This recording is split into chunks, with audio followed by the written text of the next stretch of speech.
Hello people of the world and welcome to today's episode of Coffee Chats with Jax. I want to talk to you guys about what it means to have like a mission statement on your life and what it means to really know who you are and represent that well in both career and in life. And I had a friend in town last week who is just absolutely incredible. I could go make a whole video about her, which I probably have in the past. And we were talking last week and she was telling me about how she made a mission statement for her career and now she wants to make one for her life. And I was really encouraged to want to do the same thing. Like at the end of the day, what is it that I really want to bring to the table? What is it that I believe about life above anything else? I think the biggest thing that kind of ties everything together for me has just been hope. Like, I want to live the life through a lens of hope, that there's always hope. There's always hope for redemption. There's always hope for healing. I don't think that anything's impossible. And I think that when we think that way, life just becomes a little bit easier. And I know that my life has been a series of testimonies for that, and it's been really exciting to be able to like experience them and share them with people. I was having a conversation with someone a few weeks ago, and this person was telling me that like, hey, I don't know what happened to you in Nashville, but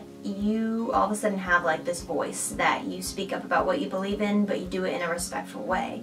You speak up and you stand up for what you believe, but you're respectful about it. Like you know who you are and you're firm in that. And you guys, when this person told me this, I like wanted to cry, because if I can put my time in Nashville as like under one big umbrella, it would be really getting my voice and really learning how to communicate that voice. And I want a big part of what I bring to the table to be that everyone gets to have their own voice and that we can communicate that and stand up for ourselves and stand up for what we believe in, but in a respectful way. So it's kind of just like being bold, but not being a brat about it, you know? Like, I want to be able to live in tension, but in a respectful way, because like I said before, not everyone's going to agree and there's going to be tension.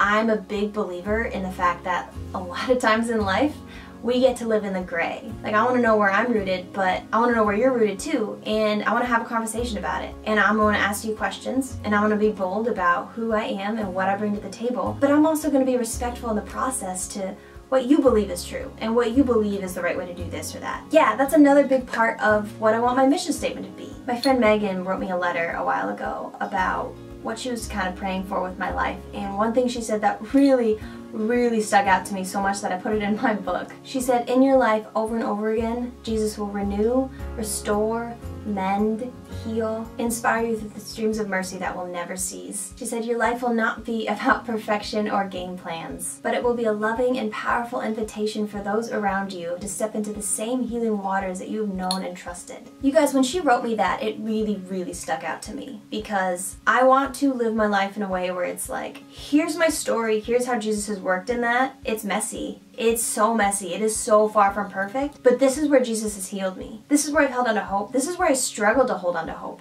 This is where I struggled to hold on to my faith. But this is when I got to celebrate. This is when I got my heart broken. But this is where Jesus came into that. You guys, I want to live my life in a way where I get to show that to the world. Because I feel like once people are bold enough to do that, it makes people watching and listening realize that they're not alone. It's okay. When we're scared to get honest with ourselves, to go to the dark places and really allow yourself to be healed and allow yourself to be loved and known and seen, it is the most isolating feeling in the world, and it's all one big lie. Because I guarantee you, like, I bet my life on the fact that you are not the only person who's ever felt that way. You are not the only person who's ever had that struggle. I lived a good amount of time keeping secrets about my past and things that I was ashamed of, and not letting people see all of me, because I was scared that if someone saw all of me, they wouldn't love all of me. I was scared that the real me was going to get rejected. By doing that, I never allowed myself to actually feel loved, because the parts of my heart that needed it the most were the parts that I was keeping locked up in this corner of like, no one gets to see that. I was ashamed. And if I want to say something to the world, it is that shame is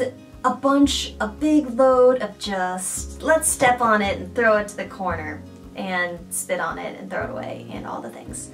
Because it's one big fat lie and it pisses me off. I want to be willing to put my life out there for people to see, and I think that that's why I make these videos each week, and I think that that's why I wrote a book about my life, and I got really honest in my book and I put it all out there. It's weird because I haven't really known for a while why I do that. Like, it's a really interesting life, you know? Here is my biggest struggle every week on the internet. Here is my current process. Here is where I messed up. Here is now where I'm celebrating. Here's just where I'm at today. Like, I want to be someone that's not trying to show my life as one big edited Instagram picture, because Life isn't filtered. Sometimes life is really hard and sometimes being a person isn't very fun, but the only way to get through that is if we're honest with ourselves, if we don't hide that, and if we let other people into the mess with us. And I want my life to show that. And then after that's shown, I think that love is the only thing that can actually change somebody. Yelling at someone to change is not gonna make someone change. Loving them where they're at, encouraging them where they're good, being someone they can talk through things with. I don't know, I just have a really big belief that love is what's gonna change the world. And I'm hoping that by sharing my story with you guys, by sharing who I am, then that can maybe open the door for people to share their story with people. People to get honest about their past and their trouble and know that, like, in it, they are loved. In those deep, dark places of shame, self-hatred, disgust, anger, hurt, you're still loved and you're not by yourself in it. Thank you for watching this video. Thank you for encouraging me in my journey. Thank you for just being you. You're the best. You guys, I wrote a book and it is going to be published very, very soon. So please go follow me on the social medias, on Instagram, Facebook. That's where you can get updates about my book. That's where you can purchase my book. So you guys, I'm not sure if that's going to be ready or not by the time this video is out. If it is, I'm going to put a link in the description box below for you guys to go buy my book. If that's true, that's awesome. So hopefully that's the case. But if it's not done yet, then just follow me on Instagram and Facebook for updates, and I will let you know when that happens because I think it's going to be very, very soon. If you want to get more involved in what I'm doing, if you want to join my ministry, then go click the link to my Patreon page, which is also in the description box below.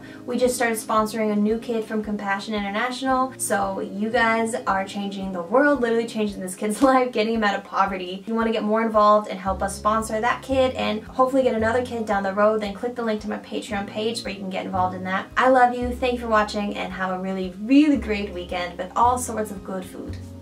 Bye.